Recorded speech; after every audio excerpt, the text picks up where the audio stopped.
한 시민이 자기 자식의 결혼 문제를 놓고 올 3월에 언론에 기재했던 자기의 심정을 담은 글의 일부입니다. 이렇습니다. 올해 초에 세운 계획이 있다. 아들을 올해는 꼭 결혼시키기로. 그게 내 마음대로 되는 건 아니고 결혼은 선택이지 필수가 아니라고들 하지만 나는 꼭 결혼시키고 싶다. 고루한 생각이라고 해도 할 수 없다. 사회적인 상황이나 인식의 변화를 모르지 않는다. 내 아들의 문제만 아니라면 나도 유연한 의식을 가진 사람처럼 말할 수 있다. 결혼, 그게 뭐 꼭 해야 하는가? 선택이라고 선택, 이렇게 말이다. 그런데 내 아들의 문제다. 그래서 아들 결혼시키기 프로젝트를 시작하였다. 어떻게든 완수하고 싶은데 이거 야단났다. 잘 될 것 같지가 않다. 한 군데서 중매가 들어왔는데 상대방의 요구 조건을 듣고 졸지에 세상 물정 모르는 사람이 된 것 같아 의기소침해 있었다. 그쪽에서 원하는 조건을 갖추지도 못하고 아들만 결혼시키기를 생각하는 모렴치한 어미가 된 나인 듯하다. 세상에서 사람 노릇할 만큼 가르쳤고 먹고 살만한 한 가지 재주는 익히게 했다고 생각을 했는데 그것이 결혼 조건에는 별 도움이 되지 않는 것 같다. 그러니 야단이 났지 뭔가. 중간 생략하고요.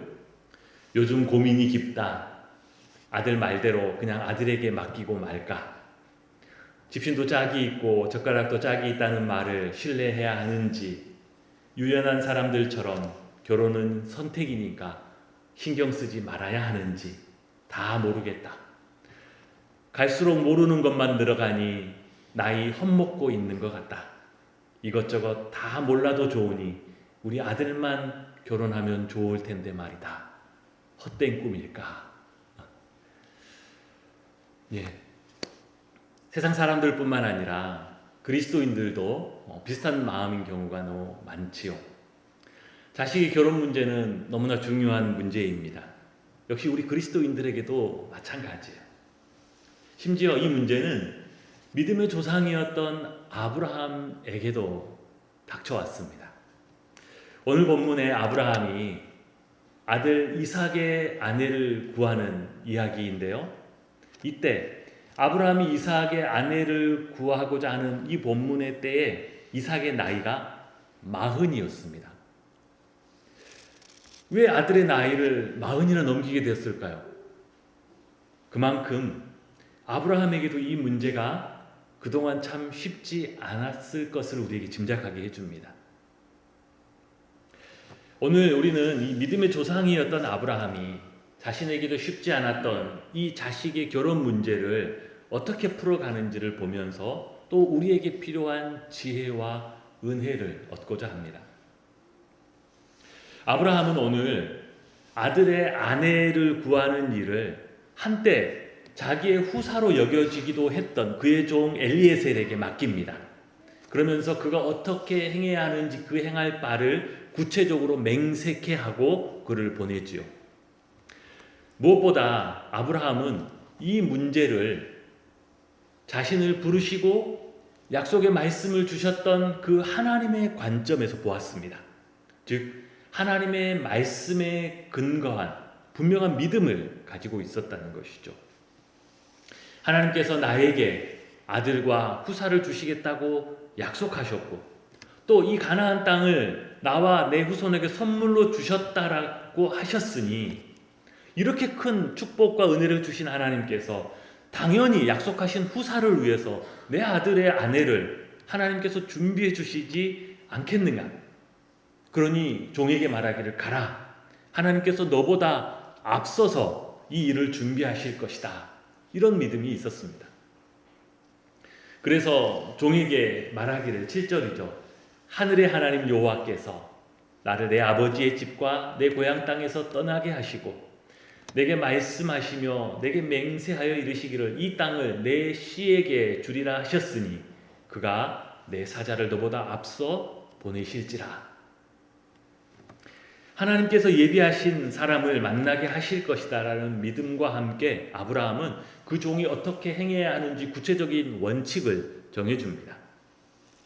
아브라함이 그 종에게 확인시켜준 첫 번째 원칙은 이 지방 가나안 족속의 딸들 중에서는 택하지 말고 아브라함이 나왔던 자기 고향 친족들에게 가서 택하라는 것입니다.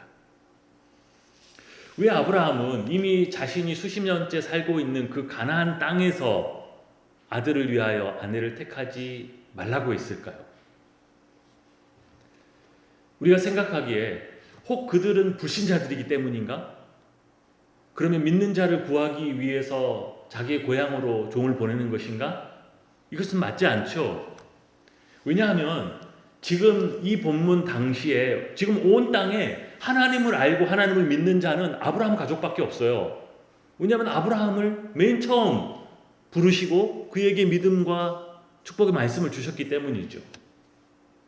그러니 하나님을 믿는 믿음이 있냐 없냐로 따지면 가나안으로 가든지 자기 고향으로 돌아가든지 믿음이 없는 건 똑같다는 것입니다.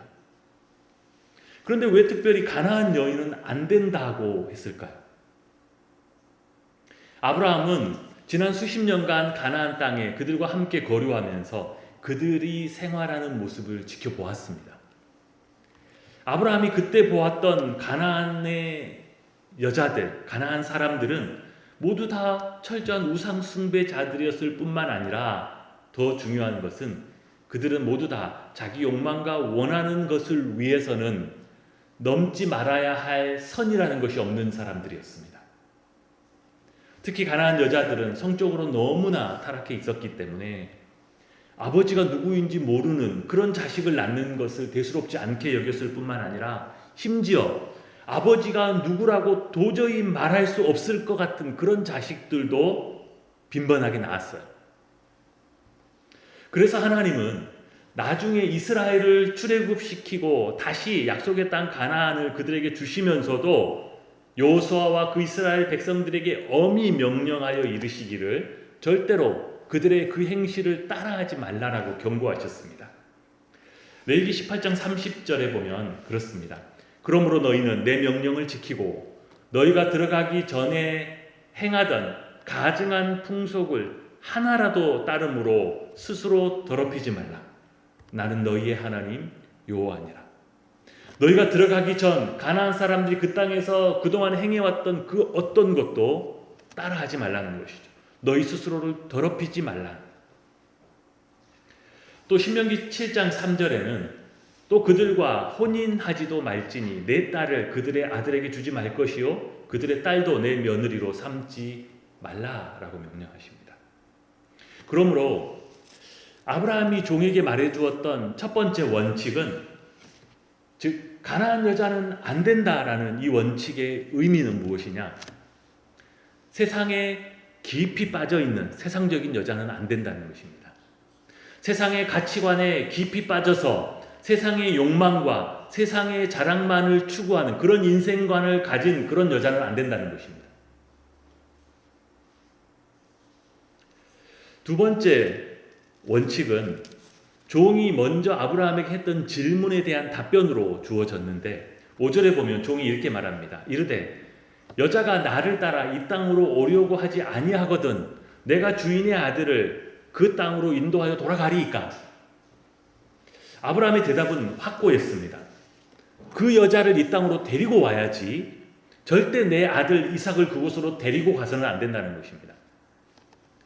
이 원칙은 그 가나안 땅을 나와 내 후손에게 주셨다라는 하나님의 그 약속과 그 축복을 붙들고 있는 아브라함의 믿음에 근거한 것입니다.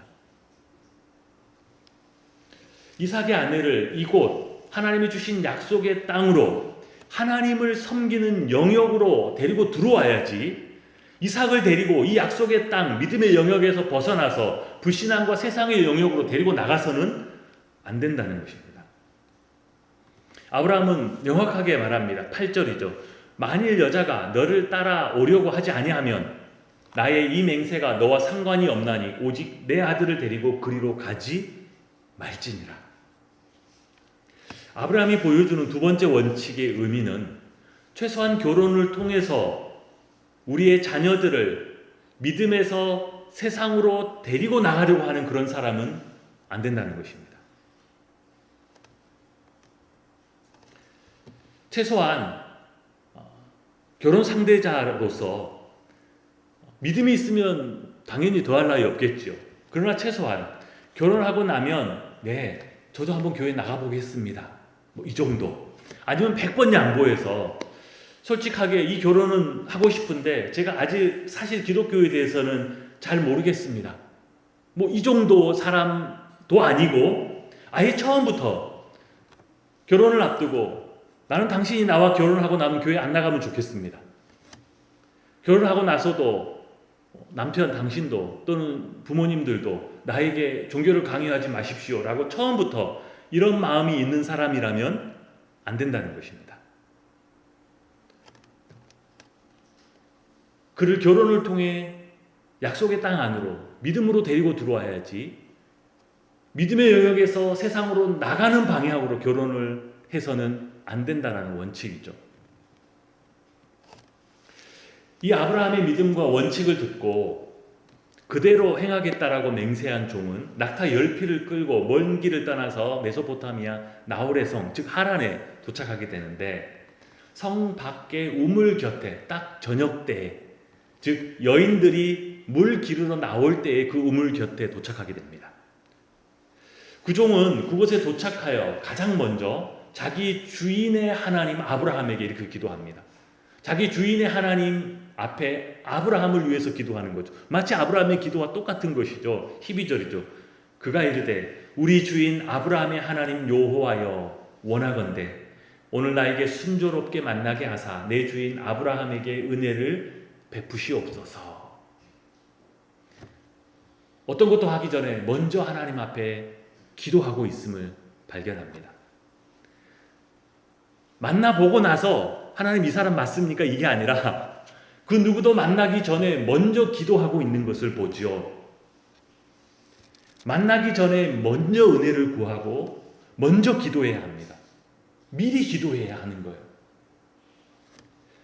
자식이 부모님께 이 사람하고 결혼하겠습니다. 벌써 데리고 오면 늦은 것입니다.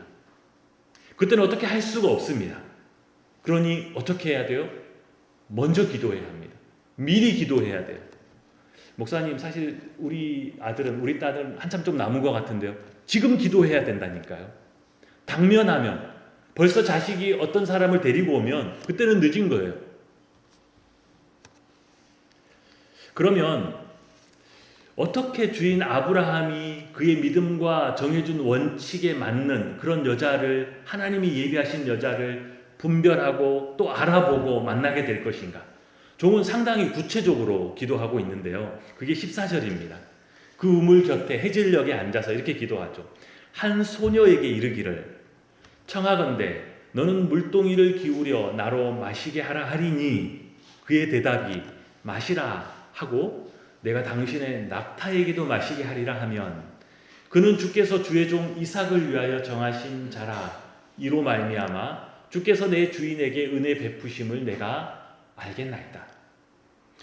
먼 길을 와서 우물 곁에 앉아있는 나그네는 당연히 지치고 목이 마른 상태로 앉아있겠죠. 그러나 물 기르는 여자들 입장에서는 사실 우물 곁에 늘 나그네들이 그런 모습으로 앉아있는 것은 사실 빈번하게 있는 일이기도 하면서 또 신경 쓰기는 귀찮고 또 부담스러운 일일 수도 있습니다. 여러분, 사람은 누구나 부담스러운 일을 억지로 하게 하면 어떻게 해요? 딱 시킨 것만 합니다. 그렇죠. 딱 시킨 것만 해요. 됐죠? 네. 물 드렸어요. 더 뭐 이것저것 귀찮게 하지 마세요. 네. 누구든지 우리 자녀들도 우리도 다 마찬가지입니다. 부담스럽고 하기 싫은 일을 하라고 그러면 딱 하라고 그런 것만 하고 얼른 손 떼죠. 그런데 기꺼이 선한 마음으로 도움을 요청한 사람에게 베풀어 줄 뿐만 아니라 심지어 거기서 더 나가서 그 옆에 있는 목마른 낙타들에게까지도 마음을 쓸 수 있는 그런 성품을 가진 소녀를 만나게 된다면 하나님께서 내 주인 아브라함에게 은혜 베푸심으로 알겠습니다. 이렇게 기도하고 있습니다. 즉 이 기도에서 종은 그 소녀의 성품을 하나님이 택하신 증표로 보겠다라고 기도하고 있는 것입니다. 즉 어느 집안 딸이냐, 네가 아버지 뭐 하시냐, 그 어떤 것도 알아보기 전에 먼저 그 소녀의 성품을 하나님의 증표로 보겠다는 것이죠. 좋은 소녀의 성품을 하나님이 주시는 증표로 확인하고 나서야, 그 다음에야 23절 후에 보면 그 종은 그 소녀에게 내가 누구의 딸이냐라고 묻습니다. 그리고 가서 그들의 부모를 만났죠. 소녀의 성품을 먼저 하나님의 증표로 확인하고 나서야 그 배경을 하나씩 묻고 알아가고 있음을 보죠. 그러니 이런 뜻은 아닙니다. 배경이나 집안이나 현실적인 여건이 전혀 중요하다, 그걸 보면 안 된다, 이런 뜻은 아니에요. 우선순위에 관한 것입니다. 무엇을 가장 중요하게 먼저 볼 것이냐, 무엇을 가장 중요한 판단의 근거로 삼을 것이냐에 대한 내용입니다. 이것을 명확하게 하지 않으면 이것이 뒤집히는 일이 생깁니다. 집안도 좋고 배경도 좋고 좋아 보이는데 나중에 결혼해서 성품이 결함이 있거나 성품이 선하지 않으면 오히려 자식의 미래에 큰 고난을 안겨주게 되겠죠.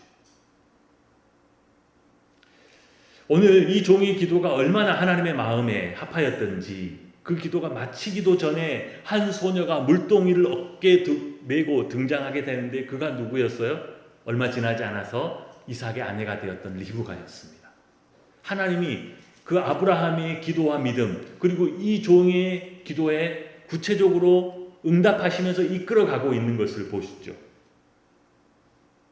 이 아브라함이 리브가를 구하는 모습을 보면서 아이고, 우리 자녀들의 결혼도 좀 이렇게 하나님의 때에 정말 은혜스럽고 복되게 이루어졌으면 좋겠는데, 근데 성도님들의 이야기 또 기도 제목을 들어보면 다 공통된 이야기가 참 너무 쉽지 않다는 것입니다. 우리 옛날 부모님들처럼 그냥 부모가 신랑 신부감을 구해서 그냥 딱 데려다주고 결혼식 날 신랑 얼굴 처음 봤습니다, 결혼식 날 신부 처음 봤어요, 이러면 차라리 속이라도 편하게 내가 뭔가를 해볼 것도 같은데, 자꾸 시간은 가는 것 같은데 자녀들에게는 결혼에 대해서 말을 붙여보기도 어렵습니다. 그러니 할 수 있는 게 기도밖에 없고 자식들에게는 눈치만 볼 수밖에 없는 상황이지요. 한편으로는 그래, 내 자식도 마음속으로 얼마나 참 고민이 많겠는가, 이렇게 이해하려고 하죠. 결혼을 준비하는 청년들도 또 그 부모님들도 가장 많이 하는 질문이 이것입니다. 목사님, 믿지 않는 사람과 결혼해도 되나요? 네, 성경에 고린도후서 6장 14절에도 분명하게 말해주고 있죠. 너희는 믿지 않은 자와 멍에를 함께 매지 말라. 믿지 않은 자와 함께 결혼하지 말라라는 근거 구절입니다. 네, 맞습니다. 성경이 말하는 대로 그리스도인의 결혼에서 믿는 사람과 결혼하는 것이 하나님의 뜻이고, 또 가장 무엇보다 그 길이 가장 그에게 선하고 복된 길인 것은 확실합니다. 이 원칙은 성경에서 말해주고 있죠. 그런데 거기에서 조금 더 나아가서 조금 더 깊고 조금 더 현실적인 성찰을 해볼 필요는 있는 것 같습니다. 일단 여러분, 전체 한국 교회의 통계적으로요, 믿음을 가진 형제와 믿음을 가진 자매의 비율이요 너무 현격하게 차이가 납니다. 믿음 좋은 자매와 형제의 비율이, 자매가 한 3 또는 4, 그러면 형제는 1이에요. 3대 1, 4대 1 정도 됩니다. 교회 안에 상대적으로 자매는 굉장히 많고 형제는 적습니다. 목사님, 우리 교회는 아닌 것 같은데요. 예, 우리 교회는 굉장히 특별합니다. 아들 이런 집안이 얼마나 많은지. 예.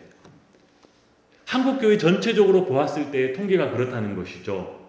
그러니 일단 믿는 사람하고만 결혼할 수 있다, 그러면 일단 교회 안에 있는 자매의 반 이상은 결혼할 상대가 없습니다.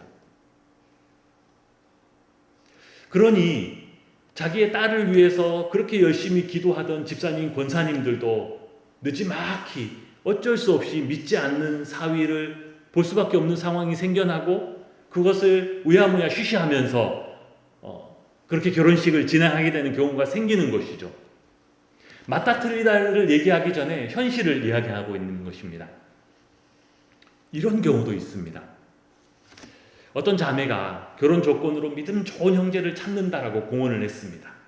그랬더니 그 자매를 마음에 둔 어떤 한 청년이 나도 믿는 사람이다 라고 하면서 교회를 다니기 시작합니다.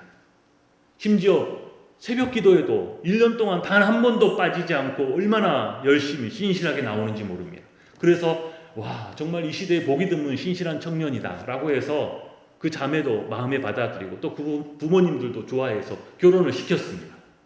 그렇게 결혼을 했는데 신혼여행 갔다 와서 돌아오고 다음날 새벽에 새벽 기도 가자고 깨우니까 그 남편이 역정을 내면서 자는데 왜 깨우냐는 거예요.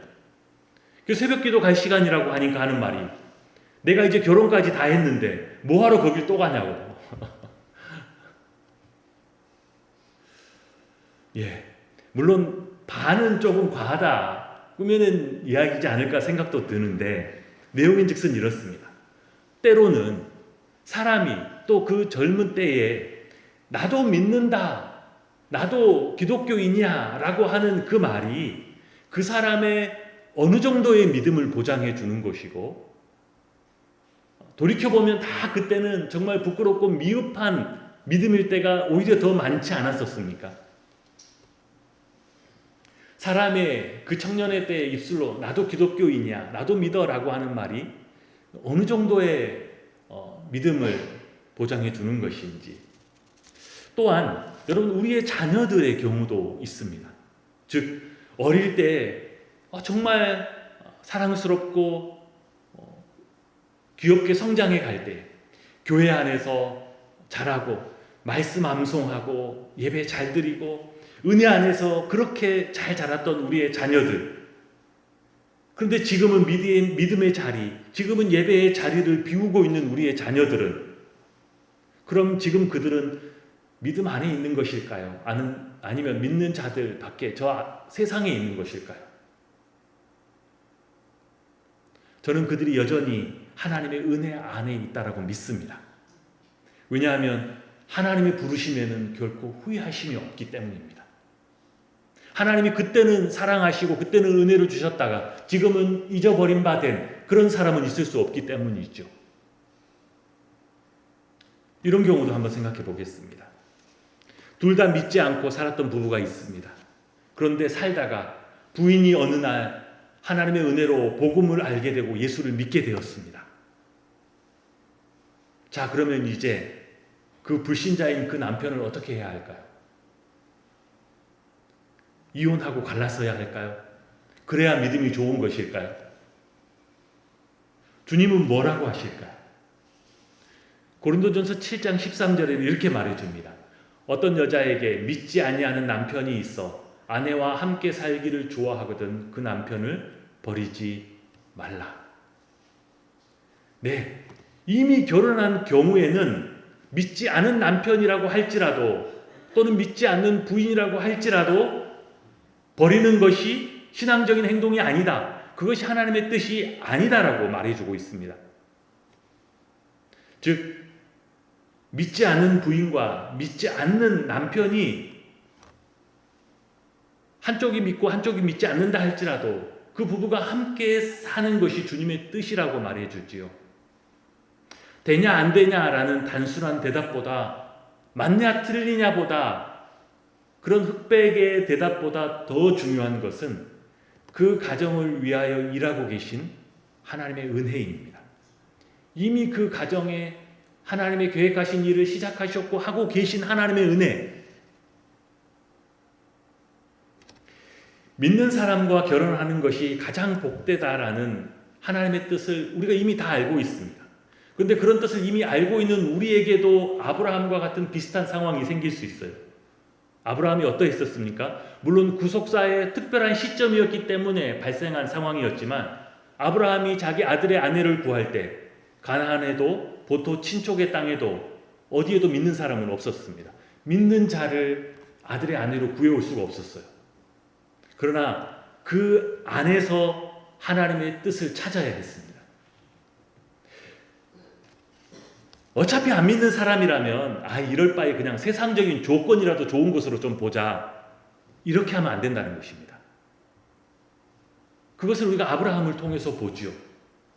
그런 상황 하에서도 믿음으로 기도하고 그 조건들도 심지어 믿음 안에서 보고 결정해야 한다는 것이죠.